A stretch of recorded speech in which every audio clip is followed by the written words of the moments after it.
The monks saw the ships too late. They came out of the gray northern mist like shadows from the end of the world. No warning, no trumpet, no army marching over the hills, only the sound of waves, then wood scraping against stone, then boots on the holy shore. On the island of Lindisfarne, the bells did not ring for prayer that morning. They rang because something impossible had arrived. Men with axes, men with shields, men from across a sea most people feared to cross. They did not come to trade. They did not come to kneel. They came for silver, captives, glory, and fear. And when they were finished, one of the holiest places in England was left broken. Europe had seen wars before. Europe had seen kings fall, cities burn, and armies slaughter one another in open fields. But this was different. This enemy did not wait at the border. This enemy came from the sea. And by the time the world understood what had happened, the ships were already gone. This was not just a raid. This was the beginning of a nightmare that would haunt Europe for centuries. Before the Vikings became legends, they were a question. Who were these men? Where had they come from? And why had they chosen the house of God as their first great target? The answer begins on a lonely island off the coast of Northumbria. Lindisfarne was not a castle. It was not a battlefield. It was not a place where warriors gathered beneath banners. It was a monastery, a sacred community of prayer, books, relics, and silence. The island was separated from the mainland by the tide. At low tide, a narrow causeway appeared. At high tide, the sea swallowed the road. To the monks, this isolation felt like protection. To the raiders, it was a gift. Lindisfarne was famous because of St. Cuthbert. His memory made the island holy. Pilgrims came, kings gave gifts, nobles offered treasure, scribes copied sacred texts, candles burned in quiet rooms while the sea wind struck the walls outside. The monks lived with rhythm, prayer before dawn, work through the day, psalms in the darkness. They believed they stood on protected ground, and in their world that belief made sense. Christian monasteries were centers of learning. They preserved books, they educated elites, they recorded history, they blessed rulers, they held treasures given in honor of God. But those treasures had a dangerous quality. They were beautiful, they were valuable, and many of them could be carried away in a raider's hands. Gold crosses, silver cups, decorated book covers, reliquaries, coins, metalwork, sacred to the monks, portable wealth to men who had sailed from the north. The monastery was rich in the worst possible way. It had treasure, but no army. It had holiness, but no walls strong enough to stop hunger, ambition, and iron. Then came the year 793. The Anglo-Saxon world was already unstable. England was not one united kingdom. It was divided into rival powers: Northumbria, Mercia, Wessex, East Anglia. Kings rose and fell. Nobles plotted. Bloodlines fought for crowns. On the continent, Charlemagne was building a powerful Christian empire. The old Roman world was gone, but its memory still haunted Europe. People lived inside a world of faith, kingship, violence, and fear. But most of them still believed danger came from land.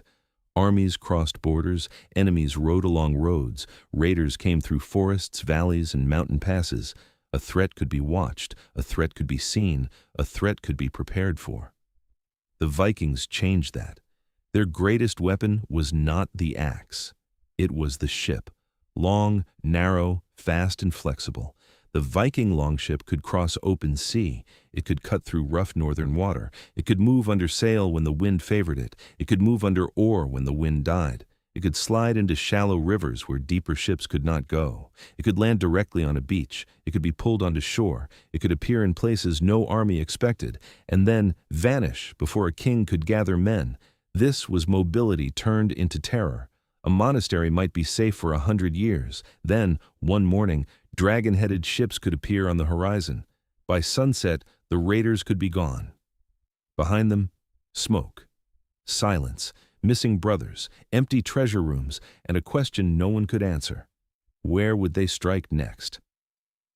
The men who attacked Lindisfarne came from Scandinavia, from the lands we now connect with Norway, Denmark, and Sweden.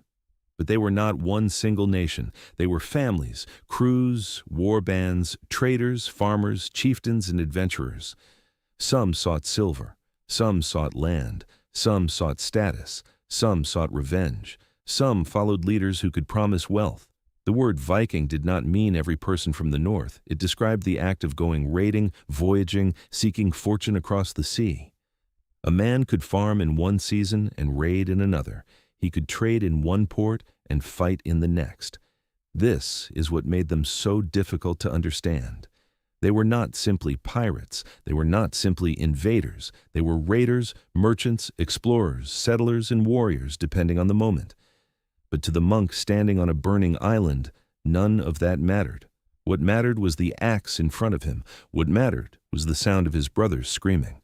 What mattered was the terrible realization that holiness had not protected them. The attack at Lindisfarne struck Europe like a thunderclap. It was remembered not only because people died. People died often in the early medieval world. It was remembered because of what was attacked, a sacred place, a symbol of Christian learning, a community connected to one of Northumbria's most beloved saints. The shock was spiritual, political, and psychological. If the Holy Island could be reached, what could not be reached? If the house of St. Cuthbert could be violated, what place was safe? News spread through monasteries and royal courts. Letters were written. Prayers were offered. Explanations were searched for. Some saw the raid as punishment from God. Some saw it as a warning. Some believed strange signs had appeared before the attack. Storms, lightning, dragons in the sky. Whether these signs were truly seen or whether terrified people later shaped fear into prophecy, the message was clear. Europe felt that something had broken open, something outside the familiar world had entered, but the truth was darker than an omen. This was not a single disaster. It was a discovery. The Vikings had discovered a system full of wealth and weakness. They had discovered that monasteries along the coast were vulnerable. They had discovered that Christian Europe had treasure stored in places guarded more by belief than by soldiers. And once that lesson was learned, it would not be forgotten. Lindisfarne was the wound, but the infection spread. In the years after 793, raids struck other targets. The pattern repeated: fast arrival, violent assault, plunder, captives, escape. The Vikings did not need to conquer a kingdom to terrify it. They only needed to prove that the king could not protect his people. Every successful raid damaged more than buildings. It damaged trust, trust in rulers, trust in borders, trust in the sea, trust in the idea that sacred places were untouchable. And this is why the raids became so powerful. They attacked the mind as much as the body. Imagine a village near the coast. The people know what happened at Lindisfarne. They know other places have been struck. They know the raiders come without warning. Every morning someone looks toward the water. Every sail becomes a threat. Every rumor becomes proof. A fisherman returns late and fear spreads. A strange ship appears far away, and families hide what little they own.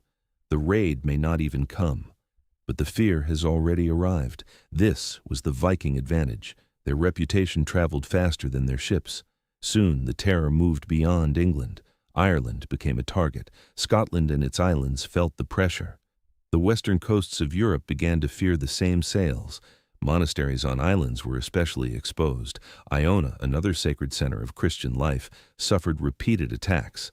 Communities that had spent generations building libraries and shrines now faced a brutal choice: stay and risk destruction, move inland and abandon holy ground, hide treasure, pay tribute, or fight. But fighting was not simple.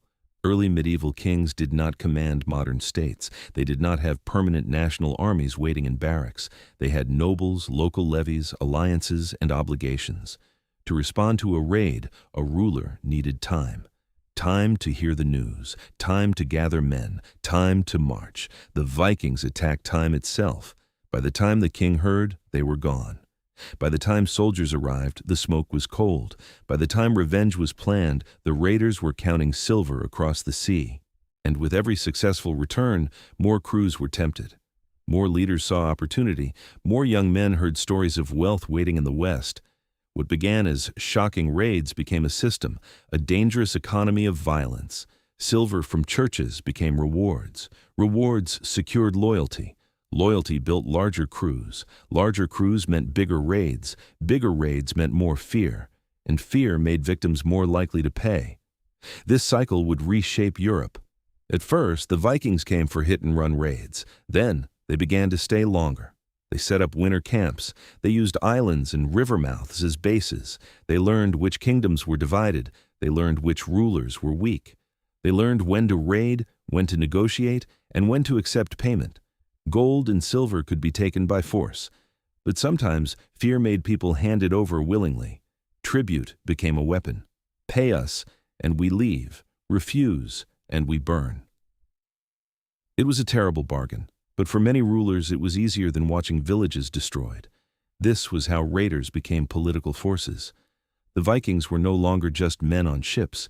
They became actors in the struggles of kingdoms. One ruler might pay them to attack another. One faction might ally with them against a rival. A raiding army might become a mercenary force. A temporary camp might become a settlement.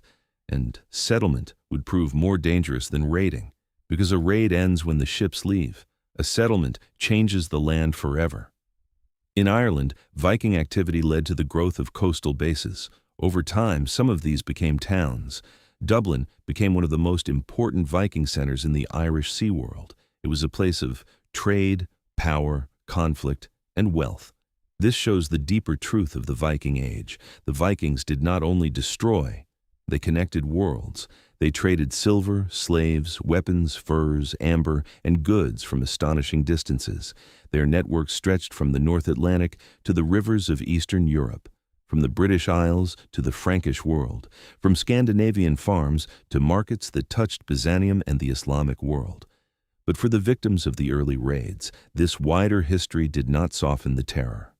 A trading network means nothing when your monastery is burning. A cultural exchange means nothing when your brother is taken captive. History must hold both truths. The Vikings were brilliant navigators and builders. They were also violent raiders who shattered communities. They were not demons. They were not heroes. They were people shaped by ambition, hunger, courage, greed, honor, and opportunity. And that makes the story more frightening, because monsters belong to legend. Human beings make history. As the 9th century unfolded, the scale of Viking attacks grew. On the continent, the Frankish Empire faced raids along its rivers, the Seine, the Loire, the Rhine. These rivers were not barriers, they were highways. Viking ships moved inland, striking places that had once seemed protected by distance. In 845, Paris faced one of the most famous Viking attacks of the age. The city was not yet the Paris of later centuries, but it was still important. The raiders came up the Seine. The Frankish king, Charles the Bald, faced a terrifying problem. How do you stop an enemy who can move faster than your army? How do you defend a river that leads straight into the heart of your kingdom? Payment became one answer. Fortifications became another. Over time, Europe began to adapt. Bridges were fortified. Town walls were strengthened. Local defenses became more important. Kings learned that the old ways were not enough. But adaptation came slowly, and the price was paid in fire. In England, the danger grew into something even larger. The Vikings no longer came only as raiding crews. In 865, a massive Viking force arrived in England. Later tradition would remember it as the Great Heathen Army. Its name alone reveals the fear it inspired. This was not a handful of ships stealing treasure from a monastery. This was an army that came to conquer, settle, and break kingdoms. East Anglia was forced to provide supplies. Northumbria was torn apart. York fell. Mercia was pressured. Kings who had once worried about raids now faced the destruction of their political world. The Vikings had crossed a line. From raiders to invaders, from sudden terror to organized conquest, the English kingdoms fell one by one under the pressure. Northumbria suffered. East Anglia was overwhelmed. Mercia was weakened and divided. And then the storm turned toward Wessex. Wessex was the last major Anglo-Saxon kingdom standing against the Viking advance, and its survival would depend on one man. Alfred, later remembered as Alfred the Great.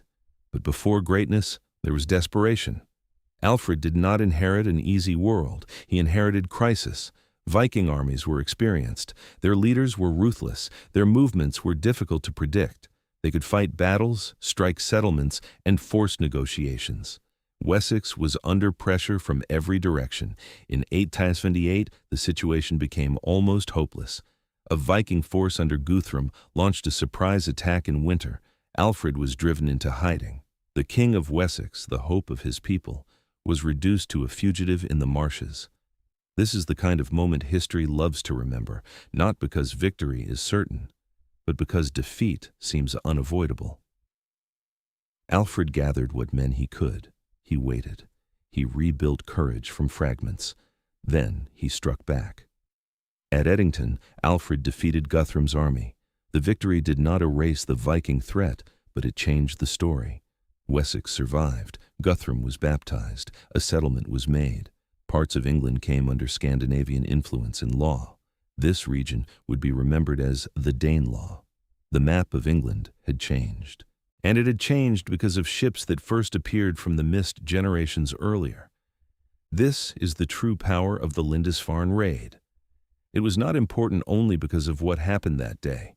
It was important because it revealed the future, the vulnerability of monasteries, the weakness of divided kingdoms, the power of naval mobility, the terror of surprise, the possibility that small raiding bands could grow into armies, the possibility that raiders could become settlers, the possibility that Europe itself could be remade.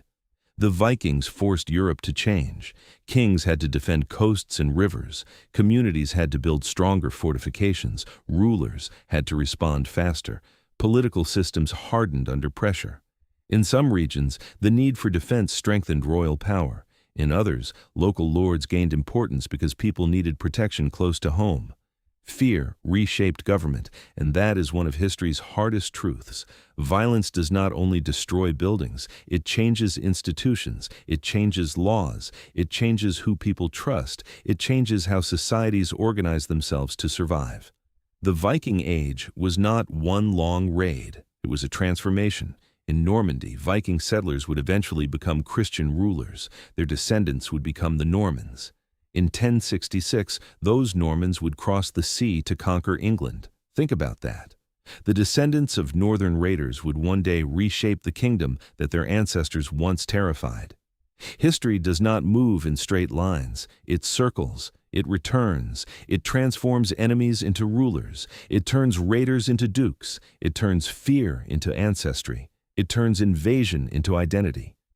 But before Normandy, before the Danelaw, before the great armies, before the sagas, before the legends, there was Lindisfarne, a holy island, a monastery, a morning of terror, and ships on the horizon. To the Vikings, Lindisfarne may have been one target among many. To Europe, it became a symbol, a moment when the edge of the known world reached in and struck the center of spiritual life. The raid forced Christian writers to confront questions they did not want to ask. Why did God allow this? Why did holy places fall? Were the people being punished? Had society become corrupt?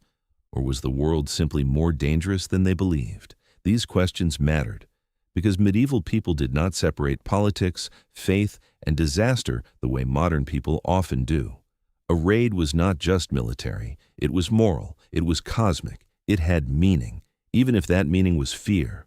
For the raiders, meaning came from another world, a world of honor, kinship, reputation, and gods older than Christianity. The Norse world was rich with stories. Odin, seeker of wisdom; Thor, defender with the hammer; Freya, powerful and mysterious; Loki, dangerous and clever; the halls of gods, the shadow of fate, the idea that courage mattered because death was unavoidable. We must be careful not to imagine every raider as a character from myth. Real people are always more complicated than stories. But beliefs shape actions. And in a world where reputation could outlive the body, daring mattered. A successful voyage brought wealth. Wealth brought status. Status brought followers. Followers brought power, and power brought songs. To cross the sea and return with treasure was not only profitable, it was proof. Proof of skill, proof of courage, proof that a leader could deliver fortune. That pressure pushed men outward, across the North Sea, across the Irish Sea, down rivers, into kingdoms that had no idea how to stop them. But the Vikings were not invincible. They lost battles. They died far from home. They suffered storms, hunger, disease, and betrayal. Their ships could sink. Their leaders could fall. Their alliances could break. Europe eventually learned, defenses improved, armies adapted, coastal watch systems developed, fortified places became harder to take. The raiders' advantage narrowed, but by then, the Viking Age had already left its mark. In language, in place names, in trade routes, in law, in legends, in the bloodlines of kingdoms, in the memory of Europe. The story of the Vikings is often told with excitement, ships cutting through waves, warriors raising axes, kings trembling in their halls. But behind the excitement was suffering. Monks killed, villagers enslaved, families separated, fields burned, churches emptied. Fear passed from parent to child. A responsible history cannot forget the cost, because the Viking Age was not a fantasy. It was real, real iron, real fire, real grief, real ambition, and real consequences. What made the Vikings so terrifying was not that they were uniquely cruel. The early medieval world was already violent. Kings blinded rivals, armies slaughtered enemies, lords raided neighbors, Christian rulers fought Christian rulers. Violence was everywhere. What made the Vikings terrifying was that they changed the rules. They attacked where people felt safe. They moved faster than political systems could react. They turned the coastline into a frontier of fear. They made the sea itself feel hostile. A wall could stop a man. A fortress could guard a road. But how do you guard every wave? How do you defend every island? How do you sleep when the horizon can deliver death? That was the nightmare. And Lindisfarne was the first moment Europe truly woke up inside it. After the raid, the monks did not simply vanish. The Christian community at Lindisfarne endured for a time, but the island was never the same. Eventually, repeated dangers forced religious communities to move relics and treasures. The remains connected with St. Cuthbert would travel. Holy memory became portable because holy places had become vulnerable. This detail matters. When a society begins moving its saints, it has already admitted that the world has changed. A relic was not just a bone or object, it was identity, protection, continuity, a link between the living and the sacred past. To move it was an act of survival. The Vikings had not only stolen treasure, they had forced sacred history to flee. And yet, out of this violence came new worlds. Viking settlers became part of the lands they entered. In England, Scandinavian influence blended with Anglo-Saxon life. In Ireland, Norse towns became centers of commerce. In Normandy, Scandinavian leaders adopted Christianity and Frankish customs. In the North Atlantic, Norse voyagers reached Iceland, Greenland, and even the edge of North America. The same ship that brought terror to Lindisfarne also carried settlers across oceans. The same skills that made raiders dangerous made explorers possible. This is the contradiction at the heart of the Viking story: destruction and discovery, violence and trade, fear and exchange, collapse and creation. The world they terrified was also the world they helped connect. But on the morning of the Lindisfarne raid, no one could see that future. The monks did not see Normandy. They did not see Dublin rising. They did not see Alfred in the marshes. They did not see the Danelaw. They did not see the Normans crossing the Channel centuries later. They saw ships. They saw strangers. They saw weapons. They saw the end of safety.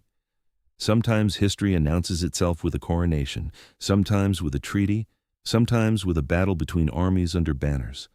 But sometimes history arrives quietly, through fog, across cold water, in ships built by men whose names were never recorded.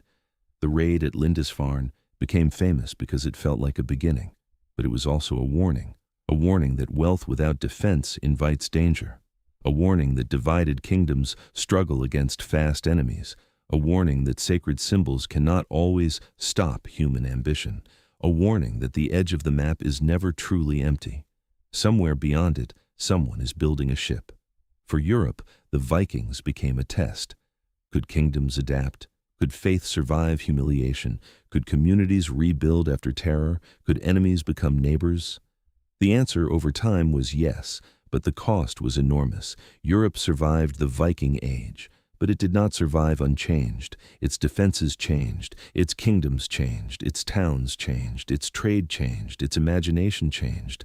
After Lindisfarne, no coastline could look at the sea the same way again. And that may be the greatest power of the raid. It changed what people feared. Before, the sea was distance. After, the sea was a road. Before, the horizon was empty. After, the horizon was a question. Before, monasteries stored treasure beneath the protection of sanctity. After, sanctity needed walls, guards, and kings. The Vikings did not invent violence, but they gave Europe a new form of it, sudden, mobile, psychological, and impossible to ignore. That is why one raid on one island still echoes more than 1,200 years later. Not because it was the largest attack, it was not. Not because it conquered a kingdom, it did not. Not because every detail is perfectly known, it is not. It echoes because it revealed a new age, an age when ships could change history, an age when raiders could become rulers, an age when the sea could carry not only trade but terror. And in the memory of Europe, the image remains. A holy island, a gray morning, monks looking toward the water, dragon ships cutting through the mist, and the terrible truth arriving with the tide. The world they knew was ending, and the Viking Age had begun. But the story does not end with fear. Because fear forced change, change forced survival, survival created new kingdoms, and from the ruins of raids came the foundations of a different Europe. History remembers the Vikings for their ships, for their axes, for the terror they brought to holy shores, but it also remembers what Europe became in response. Stronger defenses, sharper kingship, new towns, new identities, new worlds connected by water. The Vikings came to Lindisfarne to take treasure. They left with silver, they left with captives, they left with victory. But without knowing it, they also left behind a question that still follows history. What happened?